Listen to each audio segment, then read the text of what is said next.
primero, buenas tardes a todos. Las personas que vamos a dar hoy a charlas son Cecilia Jurisic, que es la compañera que me está por acompañar en este momento, que es estudiante de obstetricia en la Facultad de Humanidades, Ciencias Sociales y de Salud de la UNCE.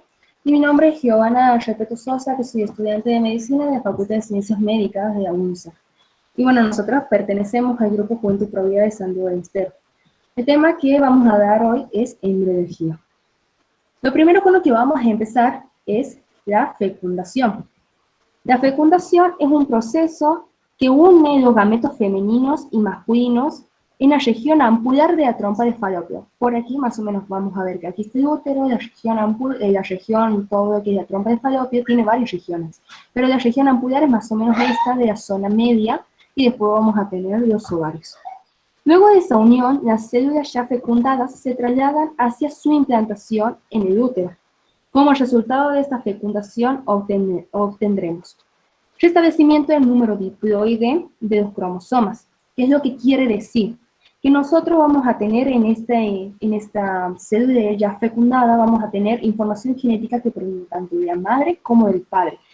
Esto, por lo tanto, va a formar a un individuo con su propio material genético. Va a tener un ADN totalmente distinto al de la madre. Va a tener, obviamente, información genética procedente de ella, pero no va a tener exactamente su mismo ADN. Por lo tanto, no es una persona que esté ligada a su madre. Eso es un concepto muy erróneo que a veces suelen confundirse.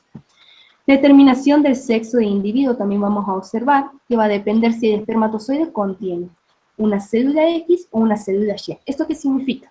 La madre va a brindar un cromosoma que se denomina X. Si el padre con el espermatozoide dona un cromosoma X, vamos a tener un individuo que va a ser mujer.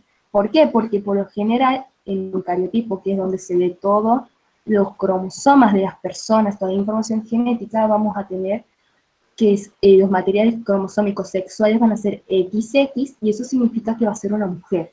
En cambio, si el padre brinda un Y, un cromosoma Y, va a significar que vamos a tener un varón, porque en ese cariotipo vamos a ver que sus cromosomas van a ser XY. Y vamos, a partir de ahí, dar origen a lo que es la segmentación. Ahora te toca, Ceci, a ver qué nos puedes contar de segmentación. La segmentación es un proceso que se da 24 a 30 horas después de la fecundación y dura aproximadamente 3 a 4 días. La célula se divide en dos y forma el blastómero, fase bicelular. Luego, cada una de estas células se divide nuevamente y forma una fase de 4 células. Y así continúa hasta la tercera segmentación, donde sufre un proceso de compactación celular y de ahí surge la mórula, que está constituida por 16 a 32 células. Las que se encuentran en la parte interna van a formar el embrión propiamente dicho y las externas formarán el trofoblasto, que dará posteriormente origen a la placenta. Ahora vamos a la formación del blastocisto. En el día 6, los blastómeros se van acomodando de tal manera que 8 o 10 se agrupan en un sitio determinado formando el embrioblasto, mientras que el resto permanece en la periferia constituyendo el trofoblasto, dando la apariencia de una esfera compacta. A todo este conjunto se denomina blastocisto y el proceso se denomina blastulación. Y entre el embrioblasto y el trofoblasto comienza a acumularse líquido, formándose una cavidad denominada blastocele. Las células trofoblásticas comienzan a penetrar entre las células epiteliales de la mucosa uterina en un proceso denominado implantación. Muy bien, ahora vamos a pasar, primero vamos a ver el glosario de nuevas palabras que vamos a encontrar en esta otra parte. ¿Me escuchan? Sí, Javi. Ah, bien. No he escuchado, pensaba que se me había salido. Bueno, vamos a tener glosario de nuevas palabras. Proliferar. Proliferar significa que se va a reproducir o multiplicarse rápidamente una célula.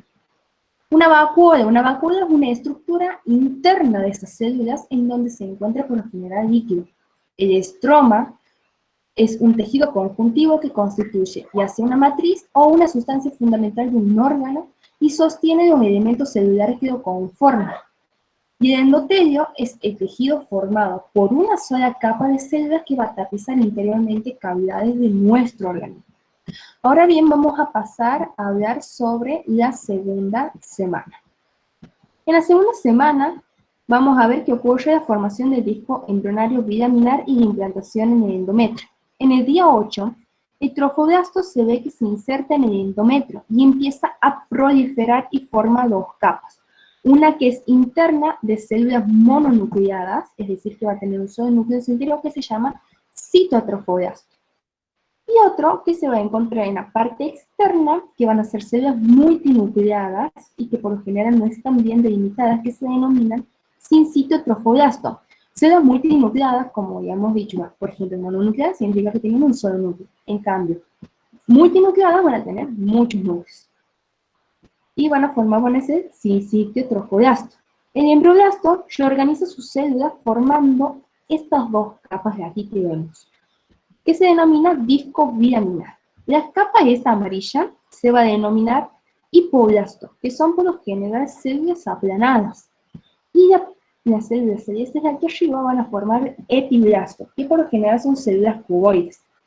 Como ya he dicho, el embrión se va a pasar a llamar disco bilaminar. Estas dos capas van a formar un disco plano, como lo ven ahí. Pero a partir de las células estas del epiblasto, surgen otras que se van a apoyar sobre estas células que se acuerdan que se llamaban trofoblastos y van a formar una cavidad en donde van a estar recubiertas primero células que se denominan aminoblastos y estas van a recubrir esa cavidad interna que se denomina cavidad amniótica primitiva. Ya, a ver, después vamos a ver hacia el día 9, esperen que se pasen las diapositivas, hacia el día 9, nosotros vamos a ver que ese trofoblasto empieza a presentar vacuolas que van a proliferar hacia un polo embrionario. Estas se van a agrandar y van a formar lagunas trofoblásticas. Este periodo se denomina periodo lagunar. En el polo opuesto, o sea, para este otro polo poner para el polo superior se forman las lagunas. Para el polo inferior, las células aplanadas forman lo que se denomina membrana exocelónica, que va a recubrir la parte interna de citotrofoblasto. ¿Se acuerdan que para aquí va a estar citotrofoblasto? Entonces para aquí va a ir recubriéndose y va a ir formando la membrana exocelónica. Ya, para el día 11 y 12, el embrión ya está implantado en su totalidad. O sea, han visto que para aquí, esto es la delimitación del estroma uterino. Bueno, y para aquí todavía no se terminó de implantar del todo el embrión. En cambio aquí, ya han visto que ya han pasado ese estroma, ya han pasado esa célula y ya está dentro de, o sea, bien implantado dentro del útero. Las células del sincitiotrofoblasto penetran aún más en este estroma uterino, destruyendo todo lo que es ese revestimiento endotelial. El revestimiento endotelial por lo general es lo que recubren los capilares sanguíneos. Entonces, ¿qué vamos a ver? Que las redes lagunares van a confluir, es decir, que se van a unir a estos vasos sanguíneos de la madre, y por estas lagunas van a empezar a circular sangre materna. Y ahí empieza lo que se denomina circulación útero-placentaria. Además, en esa zona, donde yo acá les voy a marcar, se van a formar, ay, perdón, se me ha pasado la diapositiva, problemas técnicos.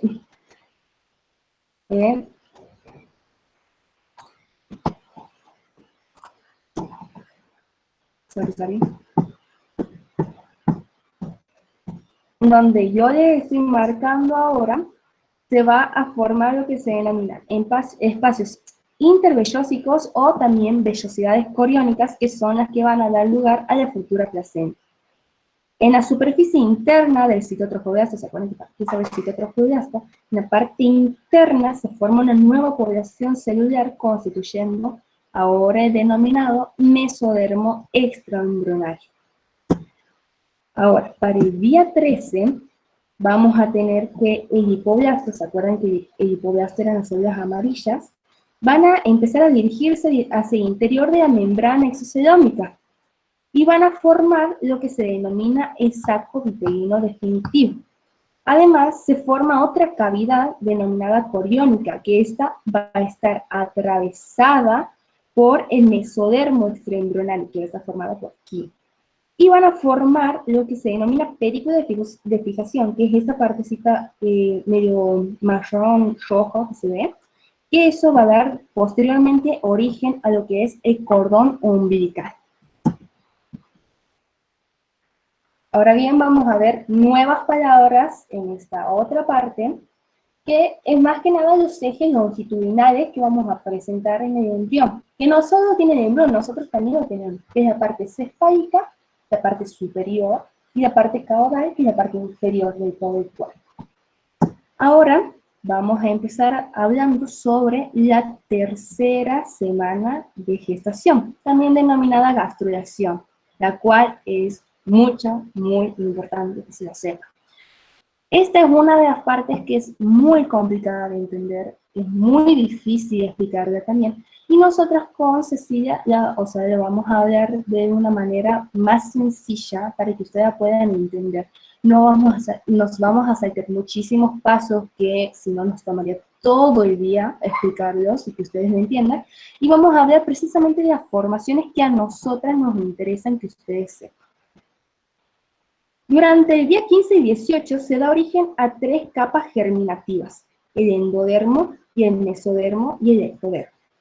El disco bilaminar, que anteriormente se acuerdan que iba a formar el epiblasto y el hipoblasto, bueno, ahora ya no, ahora se va a pasar a llamar disco trilaminar, formando las capas que ya he mencionado anteriormente.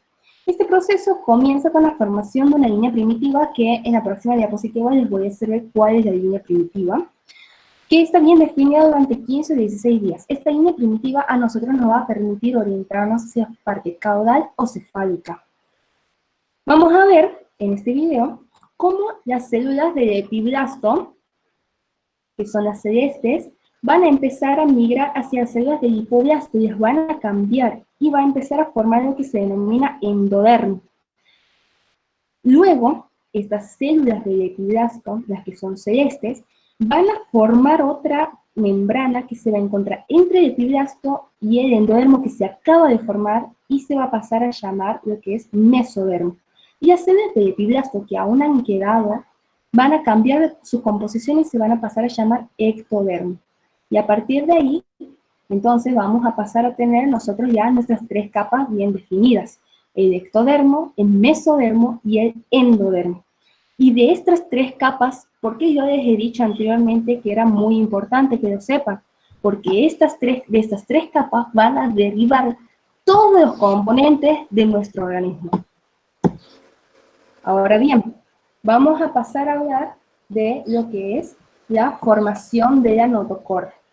Es un proceso que por lo general inicia con un cordón mesodérmico. ¿Se acuerdan del mesodermo que recién he mencionado, que forma parte de una de esas 3 capas germinativas? Bueno, de ese mesodermo va a formarse un cordón, a partir del cual va a empezar a migrar hacia la forma craneal o cefálica. La forma cefálica también se va a denominar craneal, entonces va a migrar hacia arriba. Y se van a empezar a formar células mesenquimáticas. Este proceso se denomina proceso notocordal. Esta estructura pronto se va a transformar en un tubo, ¿no ven? Cuya luz determina el canal notocordal, formado por la invaginación de estas células. ¿No ven cómo va a invaginarse la célula más que nada del ectodermo?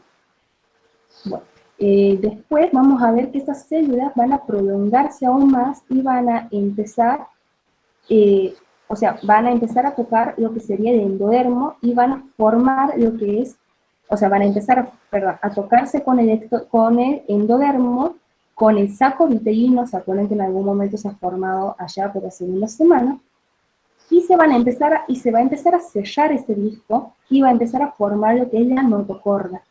Esta notocorda es muy importante. ¿Por qué? Porque a partir de ella se va a formar lo que es nuestro sistema nervioso. Ya van a ver que está formada por un vestigozoide pero flexible y la notocorda va a quedar rodeada por todo lo que es este mesodermo. Aquí se acuerdan que esto, lo que ven aquí en la parte caudal, esto es la línea primitiva que anteriormente ya he mencionado. Y bueno, aquí vamos a encontrar la placa notocordal que a partir de aquí va a empezar a formarse la notocorda. Aquí les voy a dejar un video como el anterior para que más o menos se den cuenta cómo ha empezado a formarse esa notocorda. Más o menos la explicación que yo les acabo de dar, pero en un video.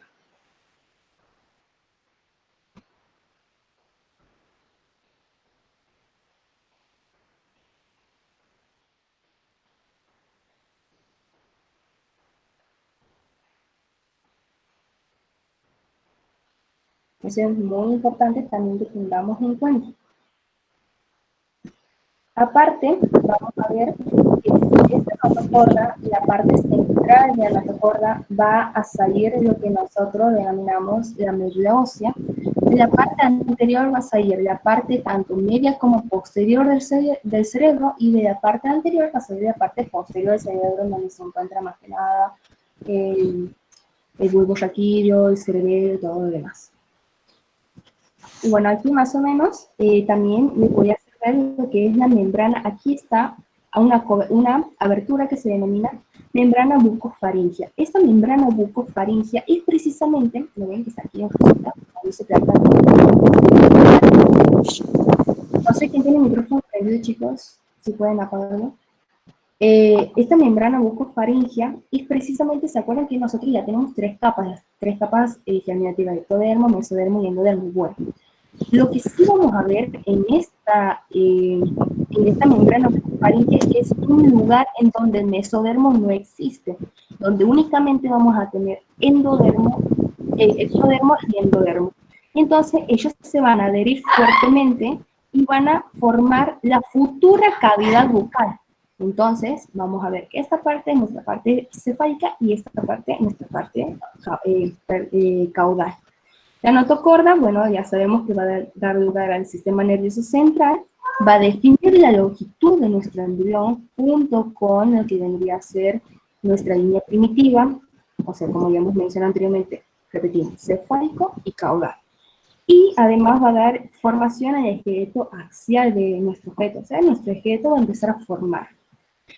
Y este crecimiento del disco embrionario, vamos a ver que primero es un disco plano y casi redondeado, pero poco a poco se va alargando, en donde nuestro extremo cefálico va a ser más ancho que nuestro extremo caudal, no sé si se dan cuenta. Bueno, eso pasa porque el extremo cefálico se forma a partir de la tercera semana, y recién la parte caudal empieza a formarse a partir de la segunda semana.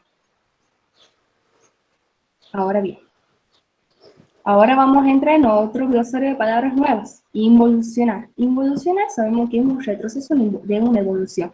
Aquí, involucionar es un término que utilizamos para cuando algo ya se ha formado, pero ya no lo necesitamos en nuestro organismo. Entonces va a empezar a retroceder hasta terminar eliminándose por completo, o si no, dejar algún vestigio. Vestigio es una pequeña formación de eso que en algún momento ya estuvo para ayudar a la formación de otro componente, pero que ahora ya no lo necesitamos y que quizá ese vestigio pueda o no servirnos. Ahora entonces pasamos a hablar del periodo embrionario. El periodo embrionario abarca desde la tercera hasta la octava semana de gestación y es el periodo de la organogénesis, la fase en la que las tres capas germinales dan origen a varios tejidos y órganos específicos.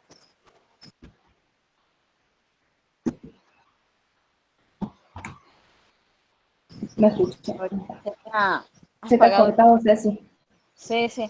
Bueno, estaba diciendo que el periodo embrionario abarca desde la tercera semana hasta la octava. Es el periodo de la organogénesis. Es la fase en la que las tres capas germinales dan origen a varios tejidos y órganos específicos. Al final del periodo embrionario, los principales sistemas de órganos ya se establecieron y al final del segundo mes ya pueden identificarse las principales características externas del cuerpo. La notocorda y el mesodermo precordal llevan al engrosamiento del ectodermo, que se encuentra por encima de ellos y forman la placa neural, las cuales constituyen el neuroectodermo, y esta inducción lleva al proceso de neurulación o de formación del sistema nervioso. Antes de empezar a hablar de la neurulación, le voy a pedir a Ceci que nos dé este cuadrito que, bueno, ustedes no lo van a poder leer bien, pero ella lo tiene, que es, ¿se acuerdan en su momento les he dicho que es muy importante el periodo de gastrulación cuando se forma el ectodermo, mesodermo y endodermo? Bueno, que de ahí van a surgir muchas cavidades en nuestro organismo. Y ahora Ceci nos va a pasar a hablar qué es lo que se forma de cada una de estas capas. Bien. De la primera capa del ectodermo se divide el ectodermo superficial y el neuroectodermo. Del ectodermo superficial va a derivar la epidermis, el cabello, uñas, glándulas de la piel, glándulas mamarias, la hipófisis anterior, el esmalte dental, el oído interno y la lente. Del neuroectodermo derivan la cresta neural y el tubo neural. Y de la cresta neural va a derivar los ganglios y nervios sensoriales y craneales, ganglios simpáticos y parasimpáticos, la médula de la glándula suprarrenal, la dentina, los melanocitos, que son los que le da color a la piel, los cartílagos derivados de los arcos faringeos, los huesos de la cara, el tejido conectivo de la cabeza, paredes de vasos sanguíneos y salida del corazón. Y del tubo neural van a derivar el sistema nervioso central, la retina, la glándula pineal y la hipófisis posterior. Del mesodermo encontramos el mesodermo de la cabeza, diferenciamos mesodermo paraxial o paraxil, por ahí van a ver en algún apunte viejito, el mesodermo intermedio y el mesodermo lateral.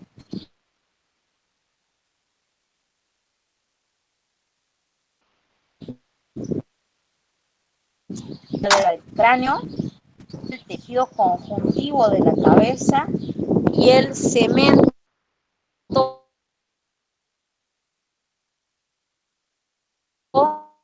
Esa la mandíbula, claro, es, es donde por es cuando el ese diente se va a terminar, se fija a la mandíbula o al maxilar. a la mandíbula. Deriva el músculo esquelético de la cabeza, tronco y extremidades, el esqueleto, exceptuando el del cráneo, y la dermis y tejido conjuntivo. Del mesodermo intermedio deriva el sistema urogenital y del mesodermo lateral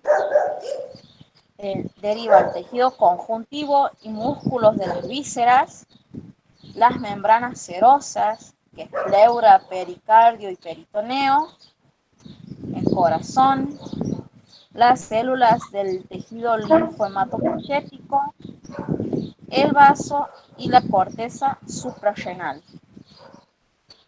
Y del endodermo derivan epitelio y glándulas de tráquea, bronquios y pulmones, epitelio y glándulas del tubo digestivo, parénquima del hígado y del páncreas, epitelio de la vejiga urinaria y uraco, epitelio de la faringe, cavidad timpánica, uva auditiva y amígdalas, células secretoras de glándulas tiroides y paratiroides, y las células reticuloepiteliales del timo. Gracias. Sí, eso es un resumen de todo lo que se va a formar en nuestro organismo, no solo en el periodo embrionario, sino también en el periodo fetal, que próximamente vamos a ver. Es todo de donde vamos a ser nosotros. Por eso es muy importante la formación correcta de este disco trilaminal. Ahora bien, vamos a pasar a hablar de la neurulación, que se da más que nada en la tercera semana. Lo que sí, bueno, yo he sacado una imagen, pero más que nada no son muchas veces las mismas palabras con las que yo voy a decir, porque o sea, nosotros sabemos que entre ediciones de distintos libros van a variar las terminologías, pero siempre lo mismo, y hay algunos términos que yo no les voy a utilizar, o hay palabras que yo no les voy a decir, pero me gustaría que siguieran más que nada que yo voy más o menos marcando con el mouse antes que se me acabe el mouse. Bueno. Este proceso inicia con la formación de la placa neural, que se da y que va a terminar dando el cierre del tubo neural. Pero esta placa neural va a formarse por encima de lo que se acuerdan que en un momento ha sido línea primitiva. Bueno, mientras más se va formando la placa neural por encima de la línea primitiva, esta más va a ir involucionando. O sea, la línea primitiva en algún momento va a terminar desapareciendo por la formación de la placa neural. Primero, la notocorda induce el ectodermo para que se diferencie en neuroectodermo y así formar esta pequeña placa neural. La placa se extiende dando lugar a lo que sería el surco neural. Este surco neural va a estar delimitado por dos pliegues. Han visto que los pliegues están hacia aquí de los costados y esto sería el surco neural. En la región más elevada de estos pliegues, es decir, en estas partes celestes, vamos a ver la diferenciación de la cresta neural. Hacia los días 22 y 23, los pliegues se van a ir aproximando y se fusionan en la línea media, dando lugar al tubo neural. Una vez que concluye la neurulación, se establece como tubo encéfalo-medular y hacia la cuarta semana presenta 3 vesículas encefálicas, las cuales son muy importantes, que se denomina prosencéfalo, mesencéfalo y romboencéfalo, y bueno, la médula espinal. Pero a nosotros nos interesan estas 3. Del prosencéfalo van a derivar 2 vesículas secundarias, telencéfalo y diencéfalo. Del telencéfalo, ¿qué se va a dar? Los hemisferios cerebrales, el derecho y el izquierdo. Y del diencéfalo va el tálamo, el epitálamo y el subtálamo. Mesencéfalo va a seguir siendo mesencéfalo y va a seguir siendo después ya en un periodo de ya cuando seamos grandes en mesencéfalo. El mesencéfalo más que nada está formado por el tegumento y el tactum que está en la parte interna media del cerebro.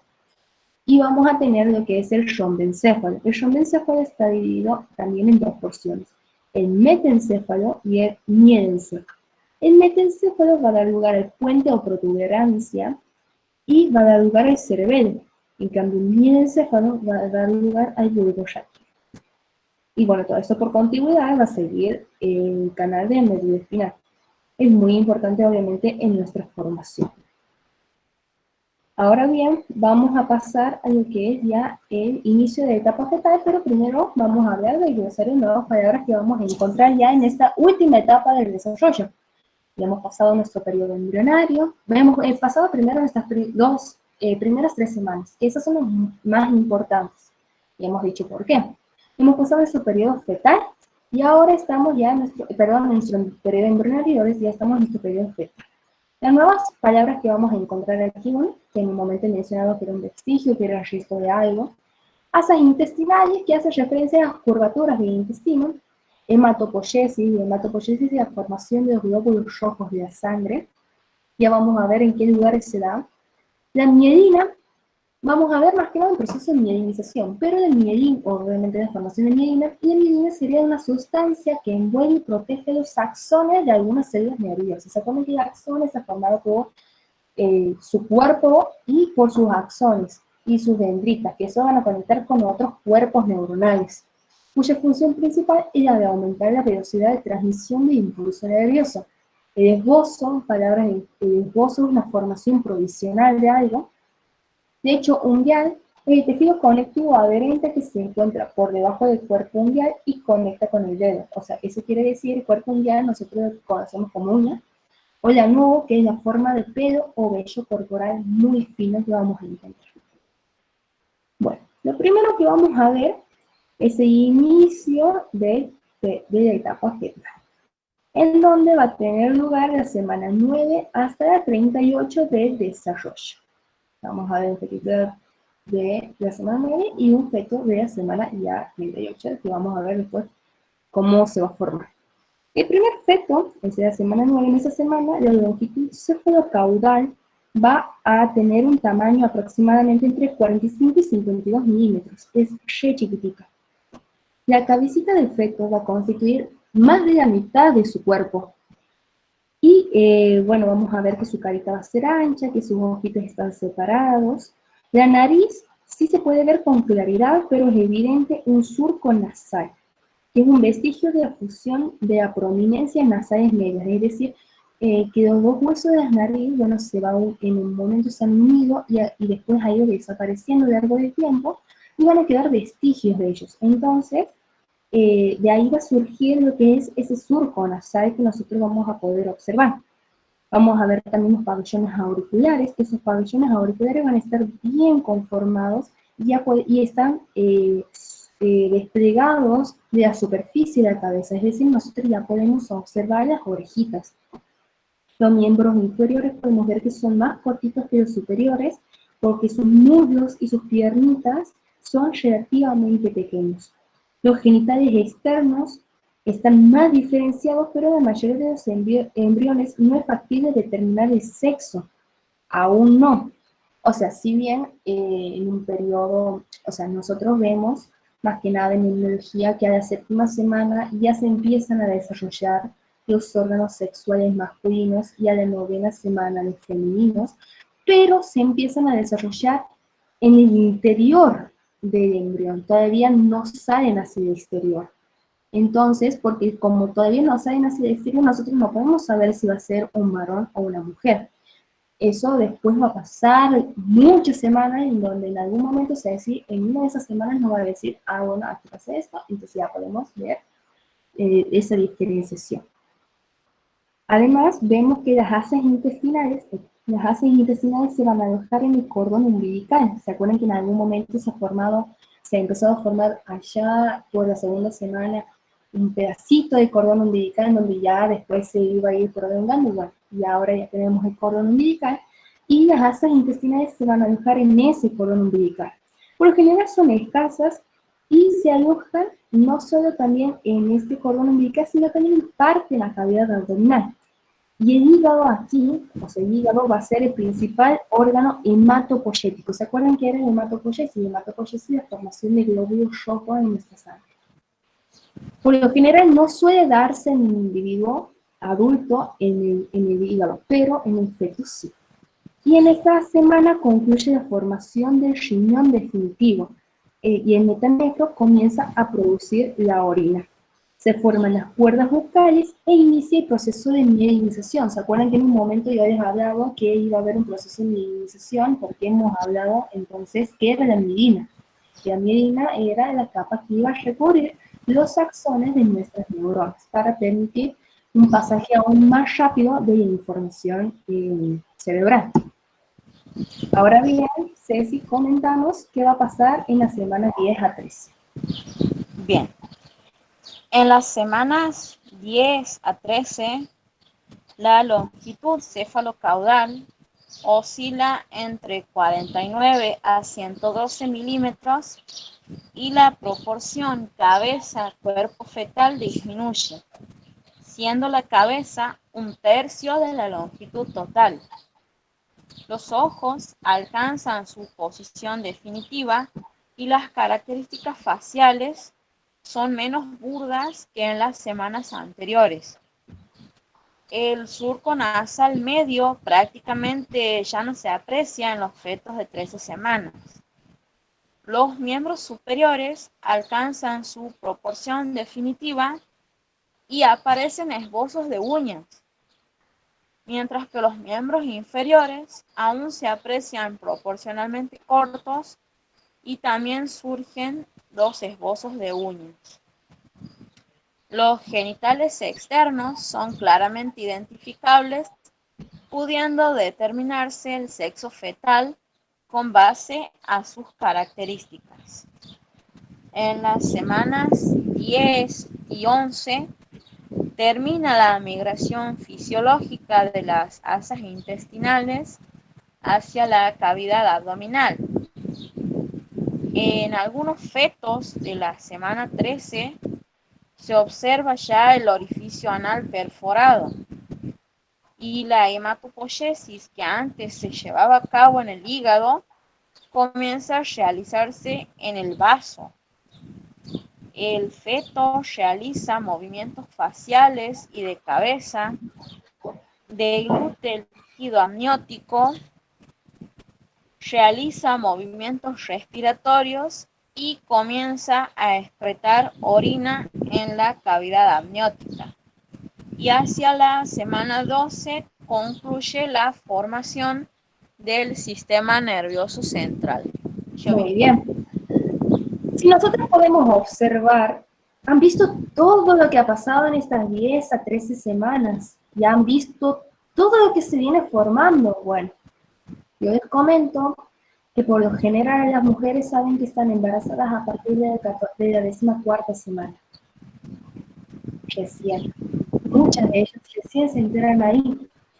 Y si quiere legalizar el aborto hasta la semana 12, ¿se acuerdan todo que se formaba desde entonces?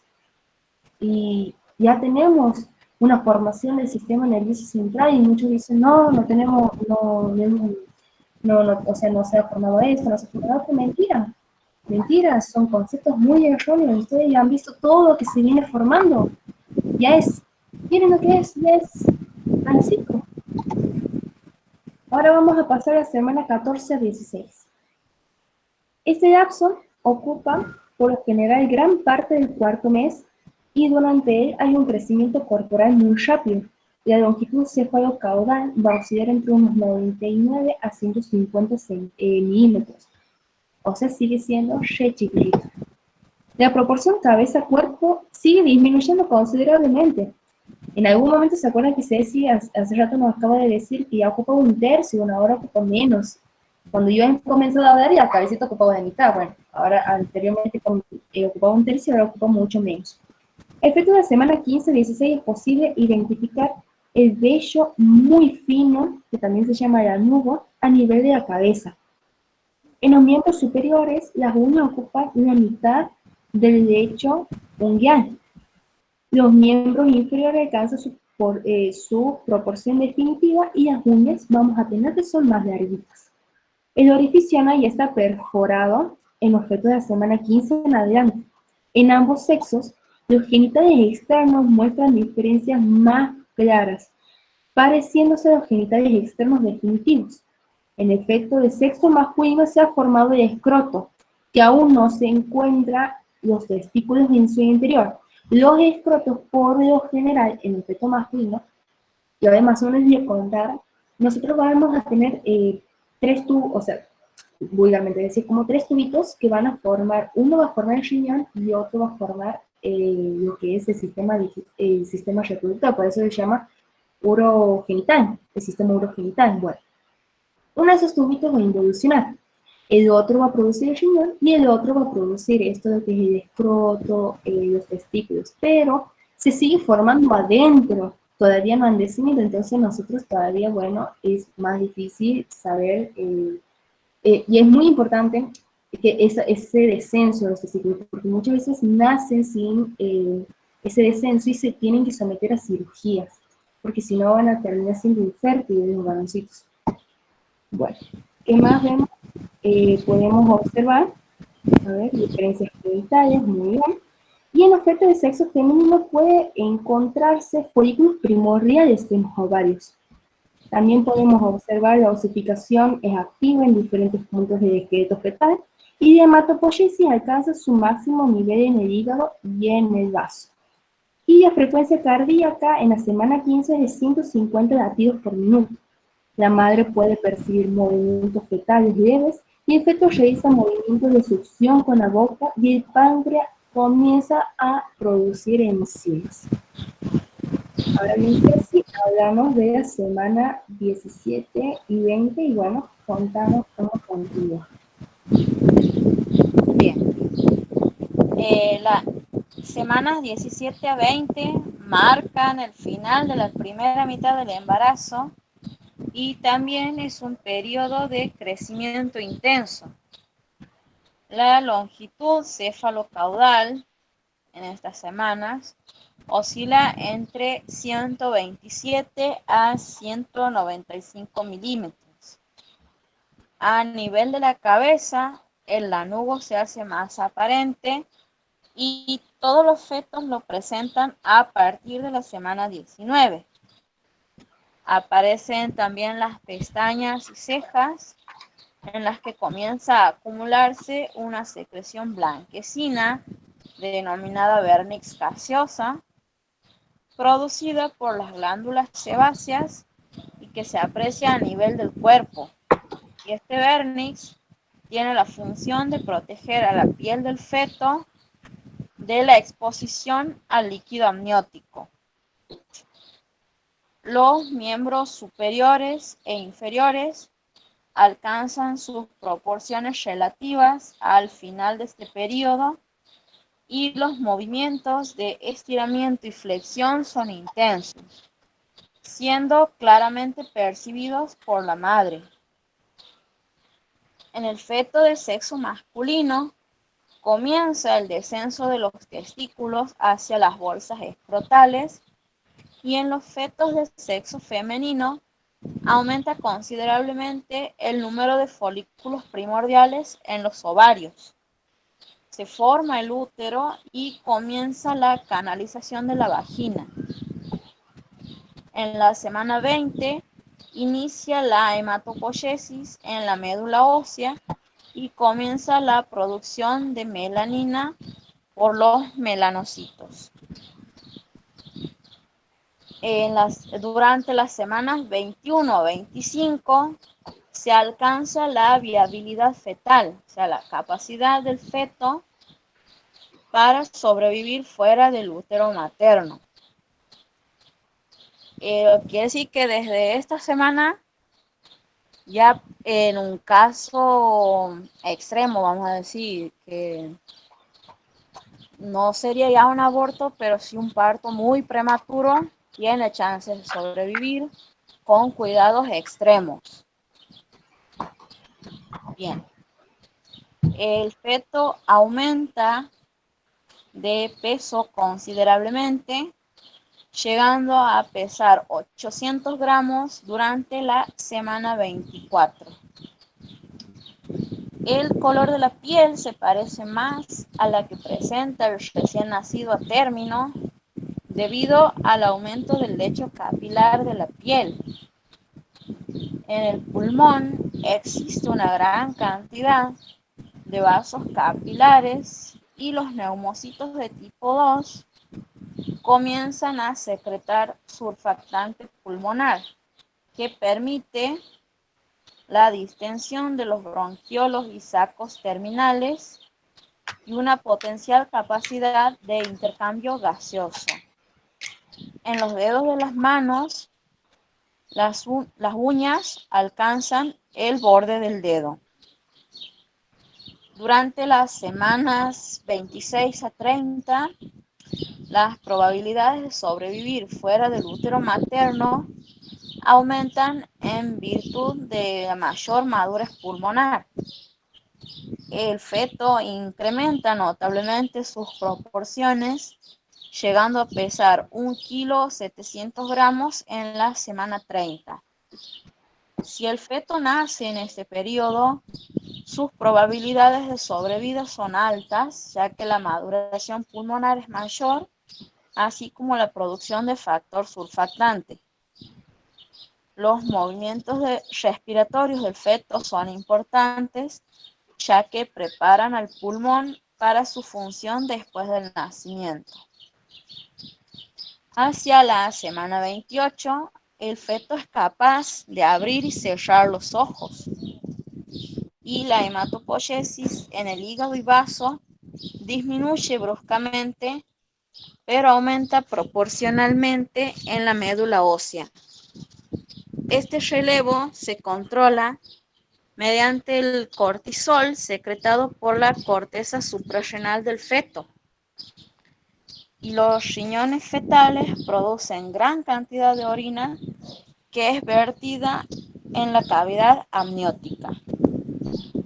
Y finalmente, en las últimas semanas de gestación, semanas 31 a 38, en estas últimas 8 semanas, el feto incrementa su peso en un 40%, llegando a pesar 3 kilos a las 38 semanas.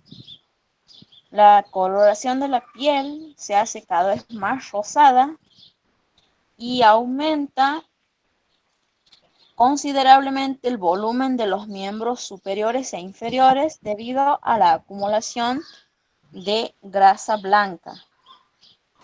Al sistema nervioso, si bien le falta maduración, tiene la suficiente para regular el funcionamiento del cuerpo de un recién nacido.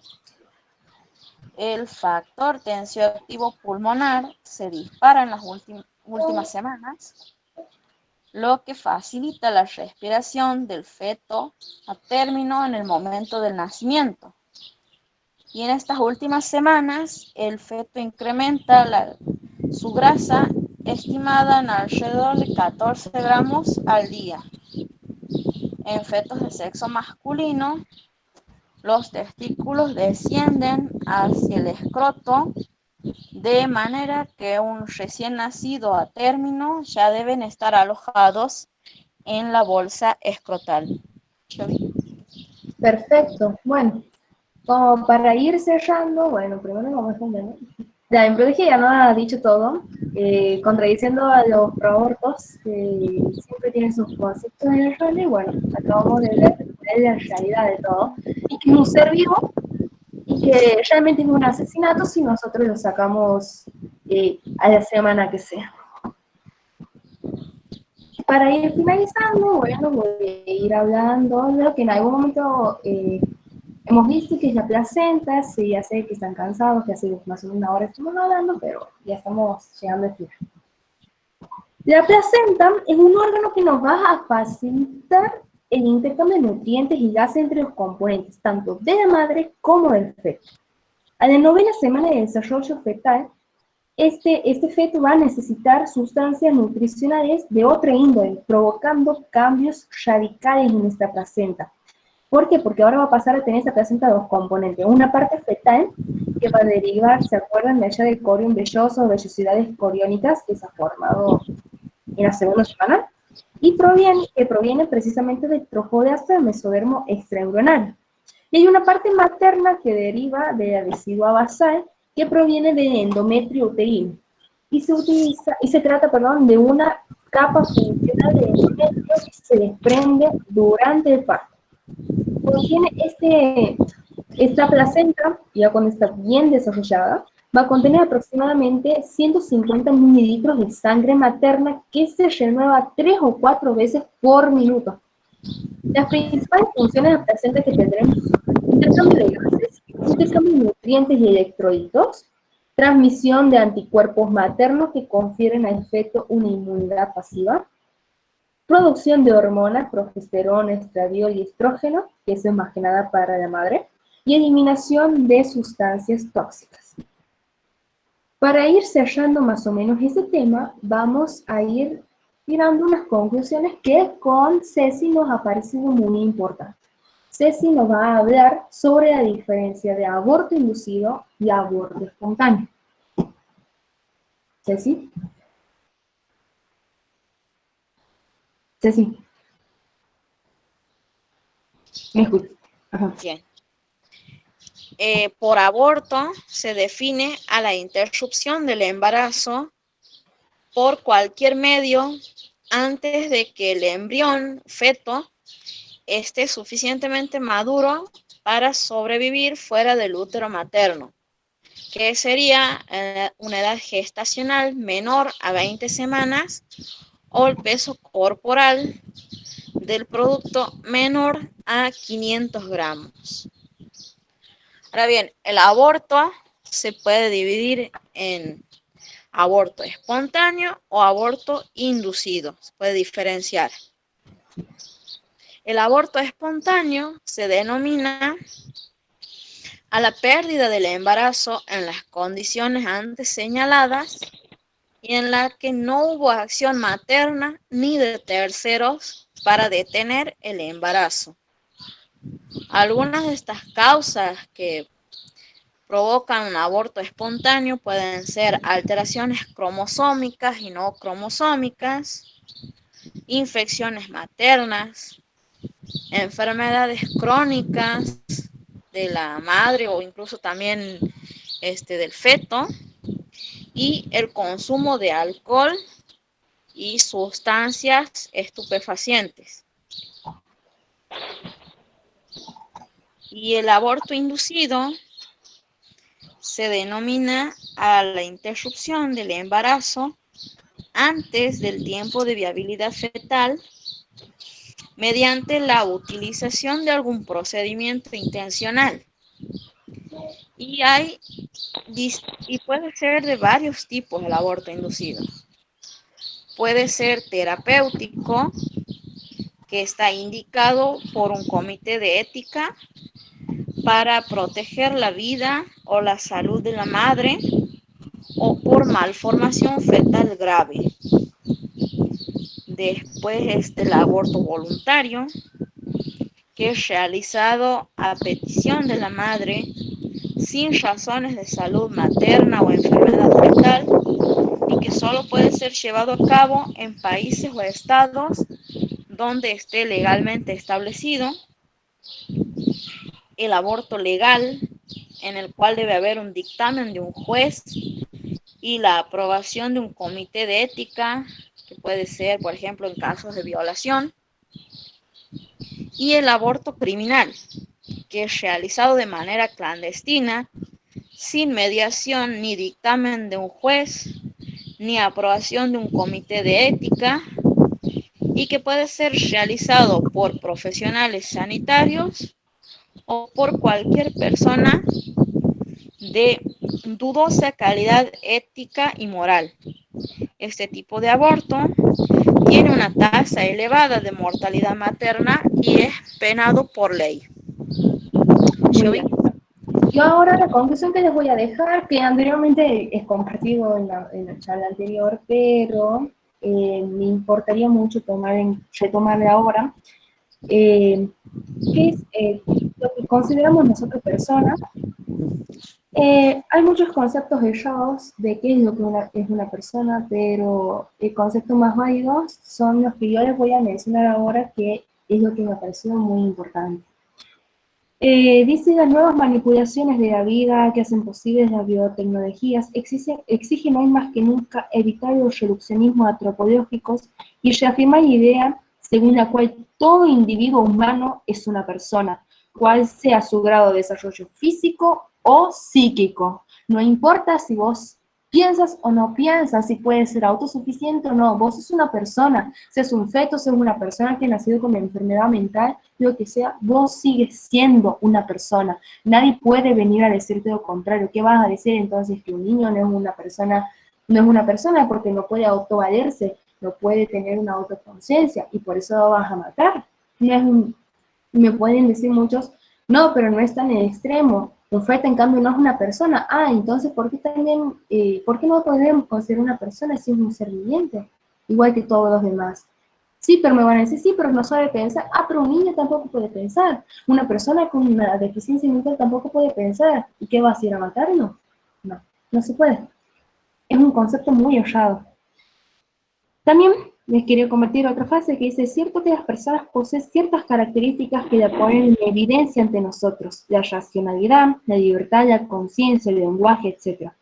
Sin embargo, Debe destacarse que si bien estas características se manifiestan especialmente en adultos, ello no excluye la aplicación del concepto de persona a todo ser humano viviente, aun cuando no haya desarrollo, que aún no haya desarrollado estas potencialidades, como el feto, el recién nacido e incluso personas que nunca pueden llegar a desarrollarlas, como en el caso de ciertas enfermedades mentales graves, porque se trata de caracteres cualitativos y no constitutivos de una persona. Porque a vos, o sea, hoy te van a decir, bueno, porque vos no sabes pensar, no sos una persona, y el día después te van a seguir diciendo, entonces, porque no tengas un título tampoco vas a poder ser una persona, porque no tengas una casa, no tengas una familia, entonces no vas a poder ser una persona. No es lo que a vos te constituye en tu cuerpo, en tu mente, es lo que vos sos y es el derecho que vos tienes de vivir.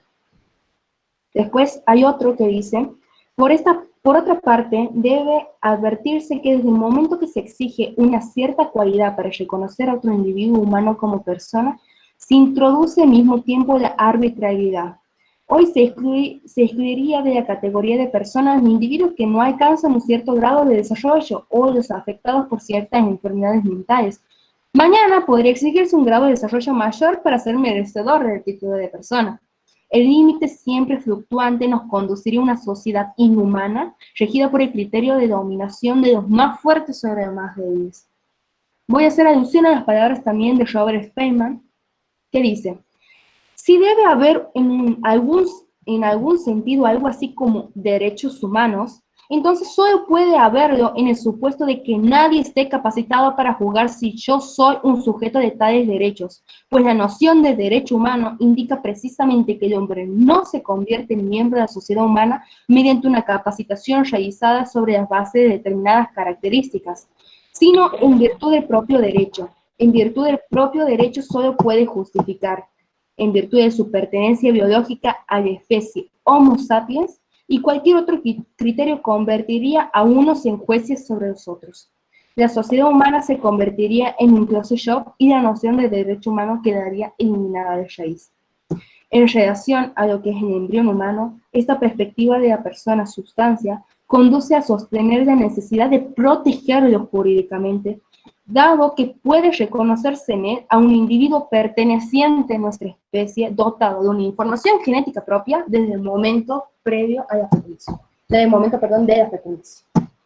Y para finalizar, queremos mostrarles un video en donde nosotros le vamos a pasar a, en donde se va a explicar todo lo que en algún momento hemos dicho con Cecilia.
No tiene sonido prácticamente, no sé, no habla nada, solamente tiene música de fondo.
admiremos la perfecta creación de Dios.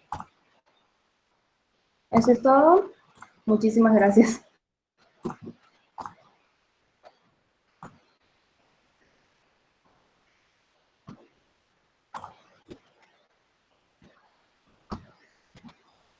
Bien, Fiori, hermosa charla, de verdad, muy interesante todo lo que has dicho.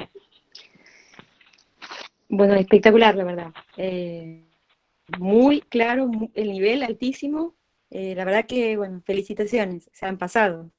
Además de que, bueno, los PDFs espectaculares, la presentación muy clara, muy buena, muy buenos los gráficos, muy bueno todo. La verdad que excelente, chicas. Muchas gracias. Sí, he conseguido hacer en el Paint, he sacado esas imágenes que estaban muy bonitas, así que he podido armar Muy algo bueno. bueno. Muy bueno. Muchísimas gracias. No sé si quieren preguntar, bueno, mejor no. No sé, no, si quieren preguntar algo. No, lo que yo le quería marcar menos es que, bueno, cuando estaba ya el feto, digamos, en el tema de la viabilidad fetal, les quería recordar que bueno, los abortos de las bebés, Faustín, Esperanza y Paz en Salta, Jujuy y en Tucumán, se han producido luego o sea, en el 5.º mes más o menos del embarazo, y faltaba muy poquito para que sean viables. De hecho, bueno, por eso han sobrevivido algunos hasta 10 días. Así que bueno, démonos cuenta de cómo, de las presiones que meten el sector, el lobby a favor del aborto, porque no quieren justamente que sobrevivan y tratan de que se aborte antes, cosa que no tenga la más mínima posibilidad de sobrevivir, que es lo que pasó con estos bebés. Y bueno, que es tristísimo, ¿no? Porque hemos visto ahí perfectamente en los gráficos y en la presentación que estaban completos, los bebés estaban completos y duele mucho, la verdad, ¿no? Lo mismo Exactamente. que con en el último caso de la nena de aquí de 12 años, que gracias a Dios ella nunca quiso abortar y no se pudieron salir con la suya, pero la acusaron a la doctora María de los Ángeles Pereira. También tenía, creo que estaba en la semana 26 y ellos querían, la han acusado de falsear los estudios, las ecografías, no las ecografías, perdón, sino el tema El de tiempo de la... estudio, o sea, ella como que Sí, ha dicho que estaba avanzado de la semana, cuando en realidad no, como para que no se pueda inducir un aborto, sí. claro. Y en realidad, digamos, sí estaba de 26 semanas porque el bebé a término al tiempo exacto, digamos, a la semana 35, 36, y fue justamente el tiempo que ellos habían previsto, ¿no? Así que bueno, Claro. duele mucho No, la posibilidad además, de que... es triste más que nada, hay una frase que yo siempre apudico y ya que siempre me acompaña, que digo, yo estudio medicina para salvar vidas, no para quitarla. Tal Y cual. es muy triste la posición muchas veces de nosotros, los médicos, porque en un momento te obligan, o sea, vos te rompes el lomo, Sí, 10 años de tu vida, porque son 10 años de carrera, sí. y muchísimas cosas para que vos no quieras realmente realizar un aborto y te terminen despidiendo y quitando tu licencia médica, lo cual no es justo, porque no puede venir una niña, porque yo digo niñas, de 17, 18 años, Sí. a decirte no, el aborto es legal, porque no es una persona, porque no se puede considerar algo externo del cuerpo de la madre, porque ella está compartiendo esto, porque tiene, no sé, Una burrada tras otra. burradas tras otra, y por oírlas a ellas, muchos profesionales pagan las consecuencias. Es por eso que casi nadie quiere quedarse, o sea, yo por ejemplo, soy muy temerosa de la expresión de mis ideales a veces. O sea, yo los defiendo, cuando me toca defenderlos los defiendo, pero yo siempre pienso en que yo el día de mañana, cuando me niegue a hacer un aborto, aunque no es la parte en la que yo me quiero especializar, no tendría mucho que ver con esto, pero si yo me niego, sé que el día de mañana me van a despedir. Y sé que yo no voy a decir, ay, sí, sí voy a venir a abortar, vení, bueno, voy a provocar un aborto, por más que no quiera yo. Y no va contra mi moralidad, va contra mi conciencia y no puedo, y no por eso merecería que me despidan, ¿me entiendes? Totalmente, o te marquen. Pero no, yo Exactamente. creo que lo vamos a parar antes, o sea, creo que Ojalá. sí, yo creo que Además, sí.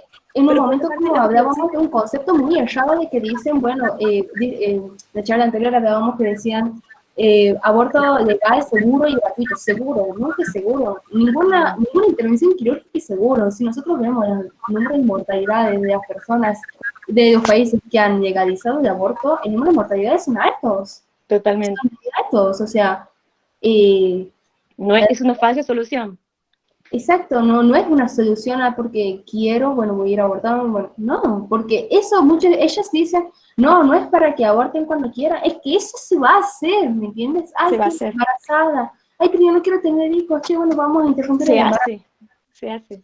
Es Lo lo que que te se iba a hace, decir también es que, por ejemplo, en el caso de los profesionales, tampoco no es solamente por, bueno, es por una cuestión ética, es por una cuestión moral, es por una cuestión de que uno estudia, bueno, que ustedes han estudiado y saben y entienden qué está pasando ahí adentro, entonces saben que merece todo el respeto del mundo porque tiene la dignidad de un ser humano, pero además hay una cuestión de salud mental, porque tarde o temprano, digamos, inclusive a los que están a favor del aborto, inclusive a los que hoy están practicando el aborto y a los que defienden el aborto y hacen militancia, tarde o temprano les pasa factura el estrés que produce, porque no es, digamos, bueno, en mi caso soy creyente digamos, nosotros además también de toda la parte bueno, de la inteligencia, de la voluntad, de todo lo demás, tenemos un alma y todo eso duele, o sea, son heridas que uno le hace, digamos, a su ser y tarde o temprano te pasa factura.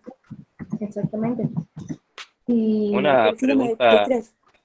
ajá, Giovanna, Cecilia, les hago una pregunta.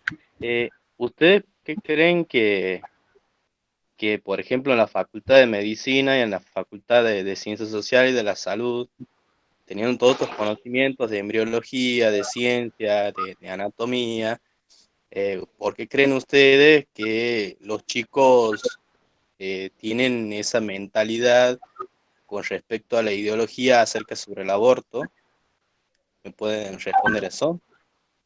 la verdad es complicado, bueno, yo sufro mucho sufro mucho en medicina. Y no sé si han escuchado una de las últimas frases que yo les he leído sobre acerca de lo que es una persona. Bueno, Sí, eso lo han dado en una cátedra. Y una militante pro aborto, feminista, ha salido a discutirle a la profesora de que esos conceptos estaban totalmente errados. A una cátedra ha ido a discutirle. Y no ha faltado personas que el profesor de embriología le ha ido a discutir, le han ido a discutir de que eso no es verdad. Y el profesor siempre, antes de dar una clase, nos dice, chicos, disculpen, pero no quiero que estén malos entendidos porque en su momento hubo que personas que vienen de distintas, o sea, personas de cierta ideología me vienen a incriminar por lo que estoy enseñando y es lo que es, lamentablemente la ideología que sea es lo que es y no es mi culpa. O sea, yo pienso que hay personas que no tienen remedio, ¿me entiendes? no, Que claro. le des lo que le des, ellos van a seguir creyendo que estás errado. O sea, si un profesor de embriología a un médico genetista le vas y le dices que sus conceptos de embriología están errados, o sea, hasta dónde llega La ideología. la ineptitud, ¿me entiendes? O sea, la El tontería dogma. de la cabeza. Para ellos es un dogma. Lo que les iba a preguntar es que digamos, en la carrera, ¿hay muchos docentes a favor del aborto o está dentro de todo, Sí, hay muchos pro vida? por lo general sí son bastantes que están a favor del aborto y es una lucha entre los que son pro vida y las alumnas pro aborto, porque en su momento yo tenía una profesora de antropología el año pasado, antropología médica y social, abortista, pero no se dan una idea, abortista, que hace, metía el aborto, metía la separación de la iglesia del Estado, metía cualquier cosa, y yo les juro que porque tenía que promocionar esa materia y me quedaba en sus clases, pero yo no la aguantaba, eran 3 Qué horas, estómago, claro, sí. eran 3 horas inaguantables de esa señora. Después hay profesores que uno sí sabe, o sea, como que uno se da cuenta para qué lado tiran, pero porque suben fotos y eso, pero no se hacen. Ellos obviamente tienen la ética que no tienes que Son demostrar. respetuosos. Claro, porque además el profesor tiene la ética de que no debe mostrar su ideología ante sus alumnos. y ellos sí respeten eso. Pero hay personas, pues, por ejemplo, vos puedes tener un pañuelo y esas cuestiones, pero no sé cómo. Yo me acuerdo que una de las profesoras de anatomía del año pasado sabía que era provida, y esta militante pro aborto que iba a discutir a una cátedra diciendo que sus conceptos de persona estaban totalmente errados, le iba a discutir le discutía toda la hora a esta pobre profesora de anatomía, no tenía nada que ver con la ideología, absolutamente nada, y era una persona supuestamente, o sea, y estamos hablando de una persona ya desarrollada, del cual estamos hablando de un miembro, pero lo mismo ella le iba y le discutía. O sea, Enemigo. los profesores no son un problema para nosotros, o sea, ellos se limitan a enseñarnos lo que nos pueden enseñar. Eso es lo bueno, pero sí, como les digo, sí he tenido ese caso de esa profesora que era insoportablemente abortista, y que no sé qué me van a esperar años después, ¿no? O sea, Pero no han sufrido ustedes persecuciones por ser prohibidas, digamos, como alumnos. No, persecuciones no, salvo malas caras o cosas, pero por ejemplo en la facultad yo soy la única que tiene pañuelos celestes. Las personas, había 3 o 4 personas que yo sabía ver que tenían pañuelos celestes, pero que se lo han ido sacando, o sea, sí son problemas, pero no los demuestran. Yo voy con mi pañuelo celeste a todos lados, tiene una mugre tremenda. Qué genio. Y muchas de mis amigas me dicen, che, ¿sabes que te están mirando re mal, no? Por lo que tienes tu pañuelo. Que me miren mal, yo digo, por lo que me importa, ¿me entiendes?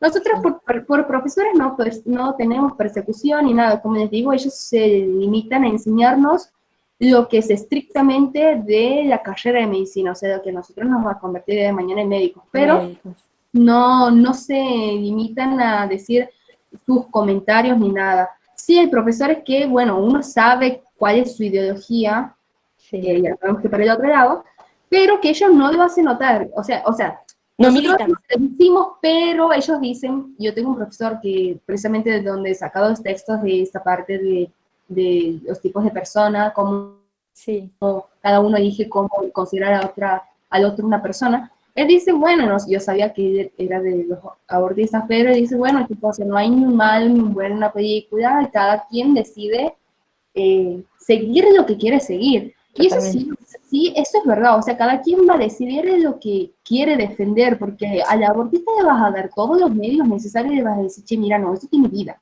che, no, mira, esto, aunque no piense, lo mismo estás asesinando a una persona. ¿Y ha habido algún caso, digamos, de alguna chica que haya sido abortista y se la haya puesto con la evidencia, digamos, de ver un poco más y el desarrollo embrionario haya cambiado de opinión, o por lo menos, digamos, defienda tan a ultranza? No, la verdad que no. No conozco ninguna, y eso que tengo, en mi grupo de amigas tengo 2 personas que son abortistas, una más que la otra, y no cambian absolutamente nada. De manera. No cambian de opinión jamás. Y ellos son la mayoría, son las abortistas, son mayoría. Sí, son muy mayoría, y yo la verdad, a ver, yo no es que las odio. No, ¿por qué? Son abortistas, yo me llevo re bien con mis compañeras, incluso con esta militante abortista, feminista, todo. Me llevo bien en el sentido de que, bueno, que sí, conversamos, así, no de estos temas, pero sí conversamos, pero de por sí se nota que son muy densos, muy densos en ese tema, y que no recapacitan, no dicen, bueno, che, bueno, vamos a pensar un poquito, estoy estudiando medicina, me están enseñando esto, entonces puede que tenga mi concepto errado. Nunca. Dijo nadie nunca, más o menos, ¿me entiendes? Che, voy a capacitar, dijo nadie nunca. Más o menos están ellas. O sea, lo único, como les digo, ha sido ese caso de esta chica que ella agarra a todo el mundo para discutir a los pobres profesores, de que siempre están errados, y bueno, no le dan bola por lo general, y dicen de que, bueno, no es culpa de ellos, es lo que se tiene que enseñar y es lo que está estipulado, ¿me entiendes? O sea, si no te gusta, vete de carrera, vete a otro lado y te van a seguir enseñando lo mismo, o sea, directamente de carrera, no sé, lo que sea. Pero no recapacitan, pero dentro de todo es un ámbito ameno de la universidad, ¿no? O sea, dentro de todo no se sufre tanto, no lo noto, y esas cuestiones. Dentro de la facultad es tranqui, de por ahí nomás no, pero es tranqui. Claro. Bueno, buenísimo. Lo que sí a veces surgen debates, ¿no? Ahora más que nada, no en primer año, pero ahora cuando nosotros más que nada nos hacen estudiar cada año nuestras relaciones con los pacientes, tener bioética. Sí, Así sí. que imagínate, en algún momento sale el tema de aborto. Y ahí se empieza la discusión entre todo el mundo. Y siempre los providas de 200 en el audio somos 2 o 3 providas.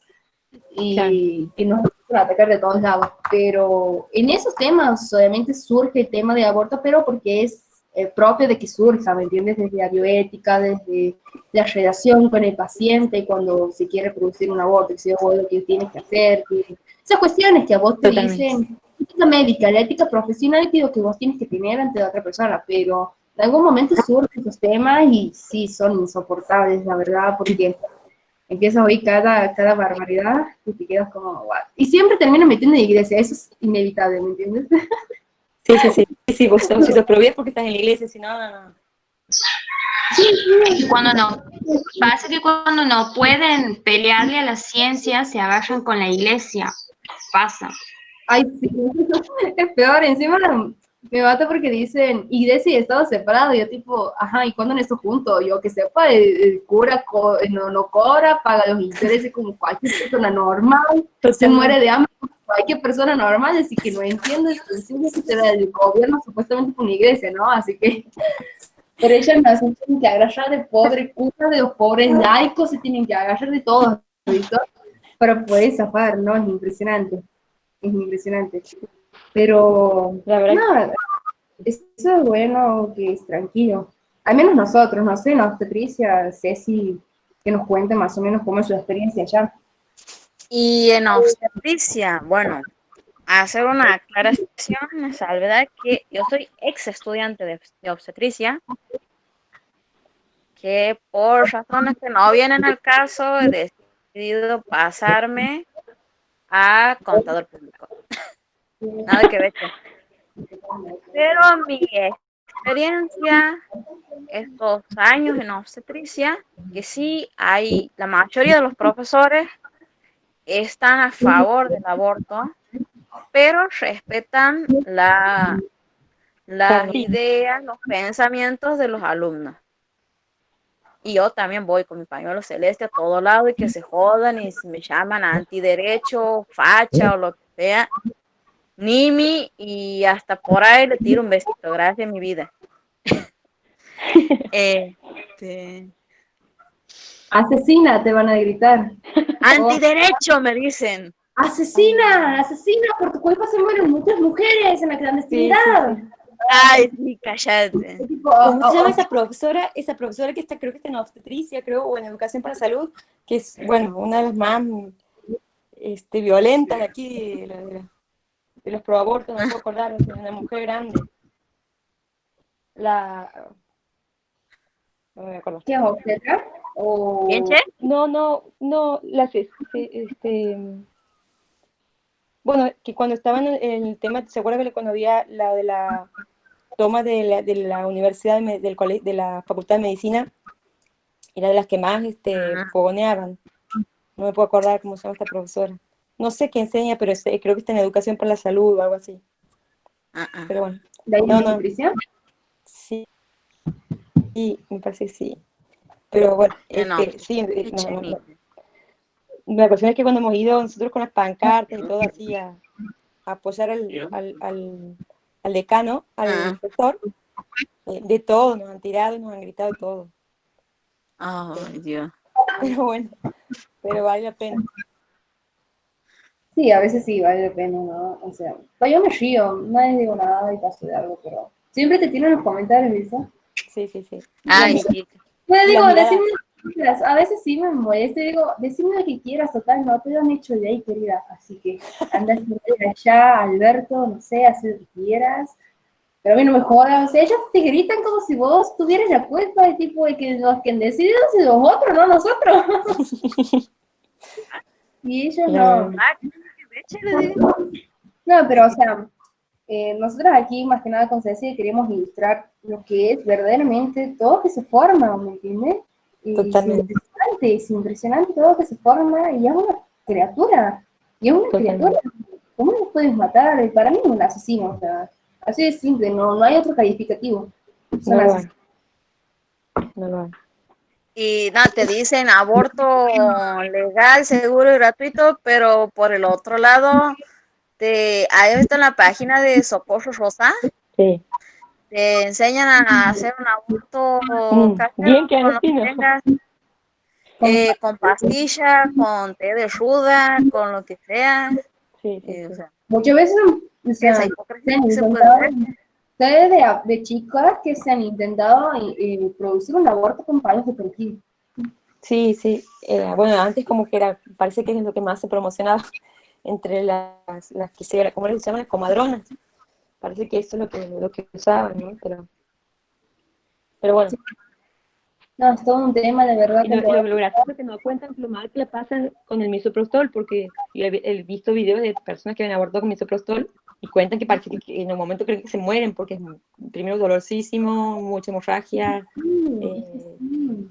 es muy fuerte, digamos. O sea, Claro, y todos dicen, no puedes obligar a ser madre, pero nadie está obligando a ser madre, totalmente. solamente estamos pidiendo de que continúes con la gestación, no puedes regalar a la criatura, no sé, o sea, hay tantas cosas, o sea, madre no es precisamente la que gesta, sino la que cría, o sea, es decir, ¿no? O sea, nadie te está diciendo de que seas madre, ¿no? Porque tengas un hijo en tu interior quiere decir que seas madre, pero sí, por favor, tener a término y, no sé, regalarle. ¿Cuántas personas no regalan a los niños? No es necesario tampoco ir a una casa de adopción, que si vos puedes conocer una pareja que no puede tener familia y que después un montón entrar en papelerías de adopción y qué sé yo. No, pero en realidad, digamos, eso sí es un riesgo porque, bueno, desde el punto de vista legal ha pasado mucho y aquí en Santiago era muy común y no, la verdad Bueno, que iban presas, todo, como se las estigmatizaba, todo.